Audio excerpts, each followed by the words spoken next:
All right, after you've kind of gotten your information down for your thesis, you're ready to take a look at your body paragraph.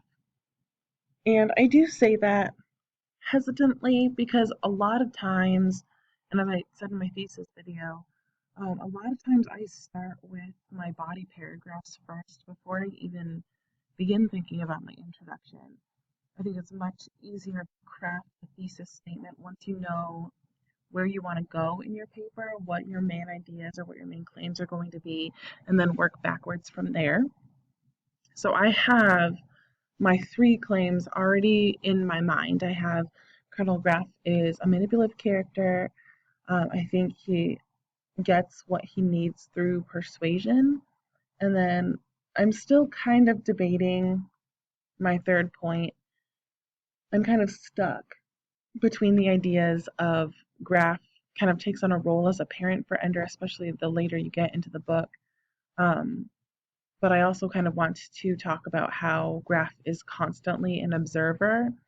I don't know, I'm still kind of thinking of a way to combine those two big ideas into one for that third body paragraph, which is another reason why I kind of like having that more broad sense thesis like in the last video, because this still allows me, that top one still allows me some freedom in my third paragraph, and I don't necessarily have to go back and update my thesis statement to um, reflect that. If I go with the second thesis statement and see, for this example, I've written that he's a constant observer, then I'm kind of stuck. If I write about something different in my third paragraph, then I have to remember to go back and change my introductory thesis as well, which is again why this kind of broad thesis, that first example, um, is what I'm really a fan of. Okay, but when we start looking at body paragraphs, they're set up a little bit weirdly in the outline. I do admit that. Once again, the capital letters are the things that I really do need to see. I need to see that you're acting or that you're making an active transition from your introduction to your body paragraph. However, I never start with a transition, kind of like I want my claims before my thesis. I want to make sure I have the bulk of the ideas in my body paragraph done and kind of ready before I start thinking, how am I going to then link them together with transitions?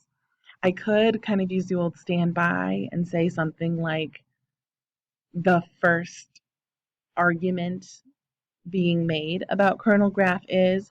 I think that's a little bit bleh. I think those get really repetitive really quickly. I like to try and have a couple more creative transitions, but those ones are a little bit harder to write right off the bat as you begin your character analysis. So I like to start with the claim and get some evidence found and then get my reasoning down and then decide, do I need more evidence? Do I need more claims? Not more claims, but do I need more evidence to support my claim, or have I done my job with one piece of evidence? So I have set here for one set of evidence, one um, set of reasoning, and I do want you to note that very rarely can you fully back up a claim with one piece of evidence in like three sentences. I do think of it as a three-step system or like a quote sandwich. So starting on this evidence line, let's add another comment here. And we're going to say the quote sandwich. So I like to think of this as like any like three-step sandwich system or like a hamburger bun. So the top bun is going to be the background to your evidence. So you do want to make sure, like this is why I'm saying that the outline is kind of in a weird setup, because the background in the outline actually comes after the evidence first. You list out kind of the text base that you're going to use, or you kind of pick out the filling of the sandwich first, and then you start thinking about how are you going to top it. So the top bun is the background. And actually, I put that in the wrong spot. Let's go ahead and label the background. Comment. as the top bun in a quote sandwich. So when I read this in a paper, it's actually going to be read first. And then the middle section, or the meat, the important stuff in the quote sandwich, is the quote itself, right? And I do love using direct quotes. So we're going to say the filler.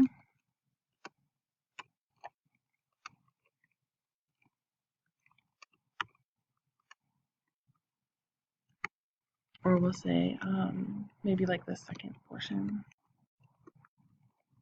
red.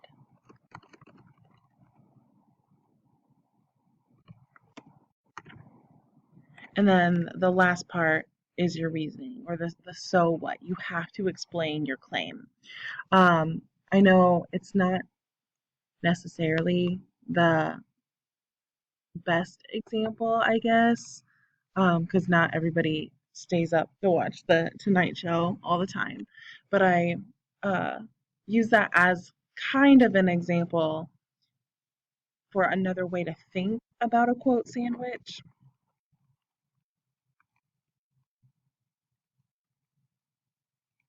Third portion red. If you think of like talk shows, like I use the Tonight Show yesterday. When a movie star comes on to the show, they're usually there, to present something that they're working on. I know I like to tune into the Tonight Show if there's a new movie coming out, and I know one of the actors in that movie is going to be on, because usually that means I get to see a clip of the upcoming movie. And it's probably something a little bit different than what I could see in a trailer.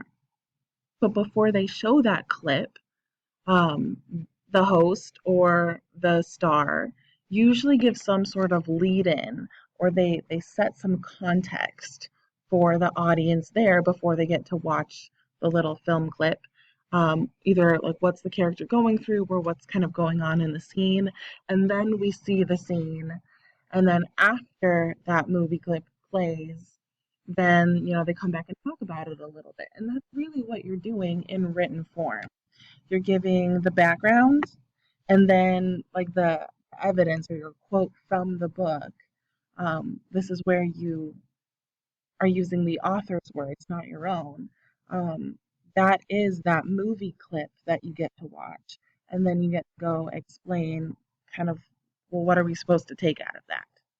So it's not 100% perfect. I have some kind of sentence structuring that I need to do a little bit differently. But I want you to listen to how this body paragraph would begin to sound. I have my claim, and my original claim of the graph was manipulative. I then went on to kind of restructure that so it wasn't quite such a flat sounding sentence. I wanted to kind of beef up some word choice a little bit. Um, and I don't have a transition into this paragraph yet, so I know it's not 100% done, but it would sound something like through, or uh, hold on. See, I'm rereading this and something's not working. Through graphs with both students.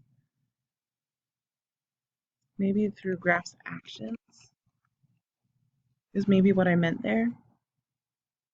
And this is why we revise, right? So through Graph's actions with both students and fellow IF faculty, Graph proves that he is manipulative. Ender's actions are continually monitored by the adults who run the school. Major Anderson and Colonel Graph begin Chapter 2 by discussing their purpose in taking Ender and the other students to battle school. The text states, Major Anderson, I can't help it. I like the kid. I think we're going to screw him up.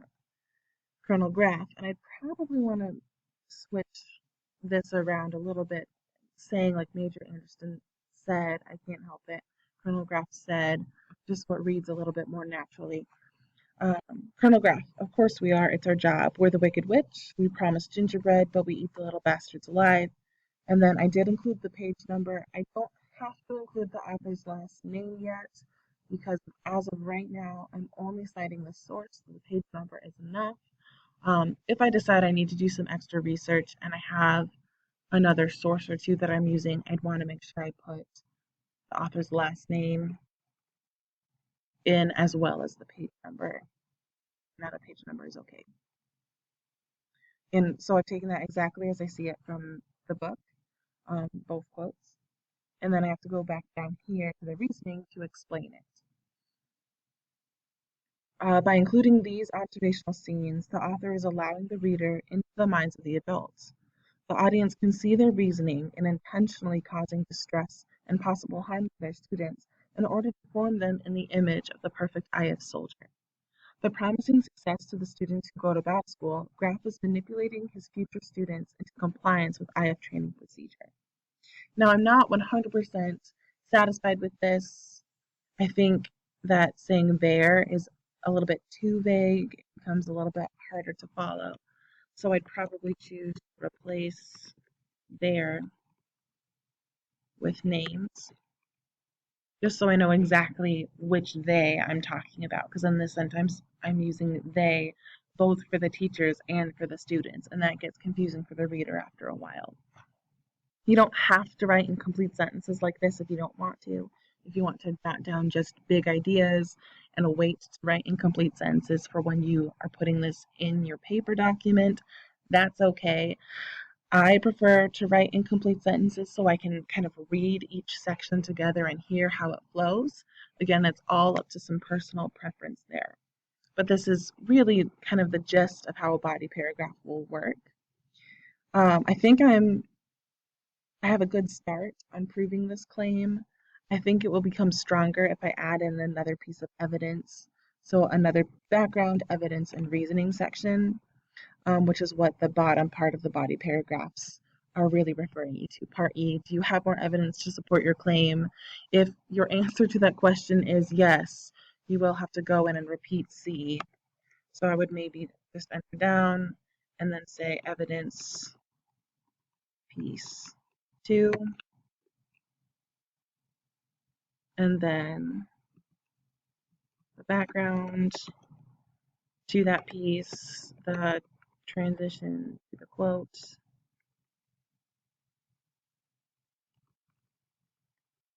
and the quote. And then I would have to go back and give myself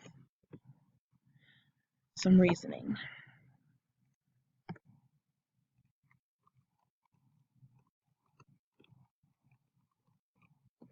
Until I feel like that claim has been met in my body paragraph. And then this same structure of the body paragraph will repeat just for your second claim for character trait 2 and character trait 3.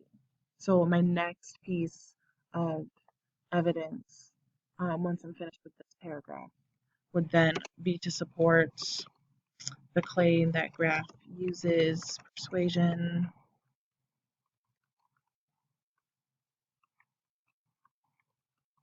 to achieve his goals, or something like that.